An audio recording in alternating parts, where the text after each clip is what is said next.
அண்ணாவுக்கும் அபிராமிக்கும் ஒரு காதல் பாட்டு போட்டு கொடுத்துருக்காருங்க. இல்லை, அது எங்களுடைய காதல் பாட்டு. என் கண்மணிக்கு நான் எழுதிய கடிதம், அதுக்கு இசையமைத்தார்.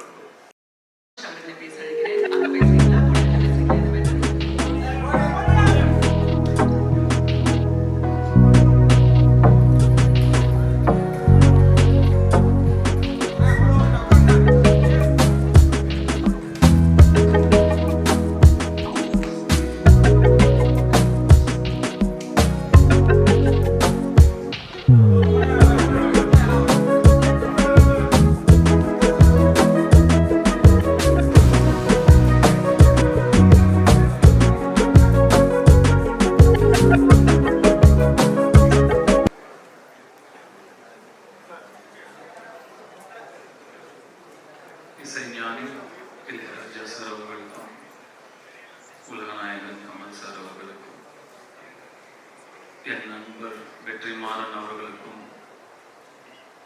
என் செல்லம் பாரதிராஜா சார் அவர்களுக்கும் மற்றும் வாழ்த்து வந்திருக்கும் அனைவருக்கும் என்னுடைய வணக்கம்.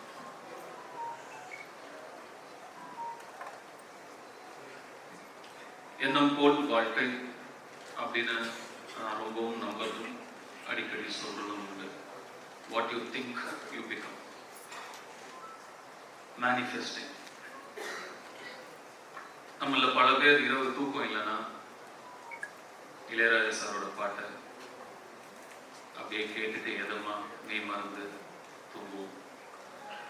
ஆனால் நான் பல இரவுகள் இளையராஜா சாராவே நடிச்சா எப்படி இருக்கும்னு என் மனசுல நடிச்சு பார்த்துட்டு படுத்துட்டே இருந்திருக்கேன் தூக்கம் இல்லாம.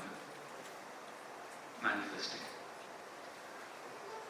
நான் 2 பேருடைய வாழ்க்கை வரலாறு தான் நடிக்கணும்னு ரொம்ப ஆசைப்பட்டேன். ஒன்று இசைஞானி இளையராஜா அவர்களுடையது, இன்னொன்று சூப்பர் ஸ்டார் ரஜினிகாந்த் அவர்களுடையது. ஒன்று நடக்குது. இது எனக்கு மிகப்பெரிய கர்வத்தை கொடுக்குது. இந்த இடத்துக்கு வர முடிஞ்சது, இந்த வாய்ப்பு எனக்கு கிடைச்சிருக்குன்றது. நான் இளையராஜா சாருடைய ரசிகன், பக்தன்.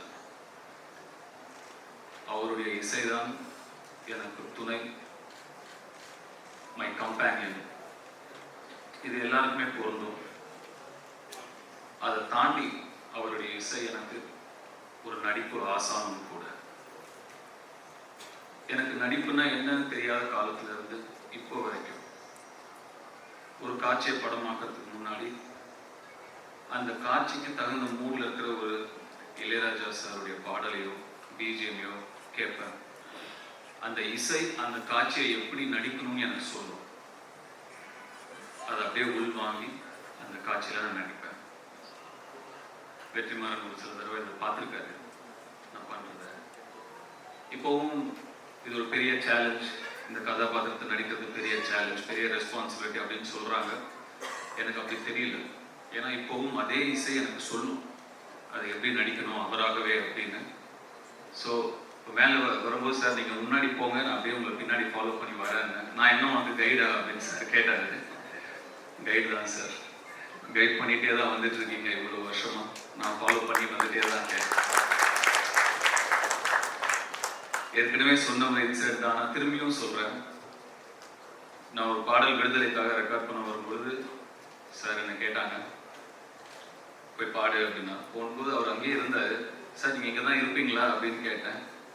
நான் என்னைக்கு உங்க கூட இல்லை அப்படின்னு திருப்பி என்ன கேட்டாரு. ஆமாம் சார், என் அம்மா வயிற்றுல நான் இருக்கும்போதுலேருந்து நீங்கள் என் கூடயே தான் இருக்கீங்க அப்படின்னு நான் சொன்னேன். இப்போவும் அதுதான் உண்மை. கூடவே தான் இருக்கார், கூடவே தான் இருப்பார்.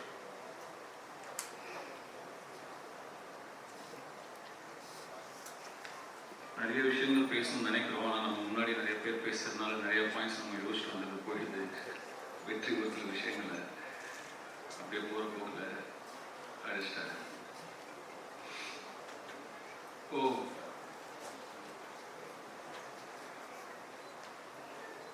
ஒரு ஆர்டிஸ்டா நான் இது எனக்கு கிடைச்ச ஒரு மிகப்பெரிய அங்கீகாரமா நான் நினைக்கிறேன்.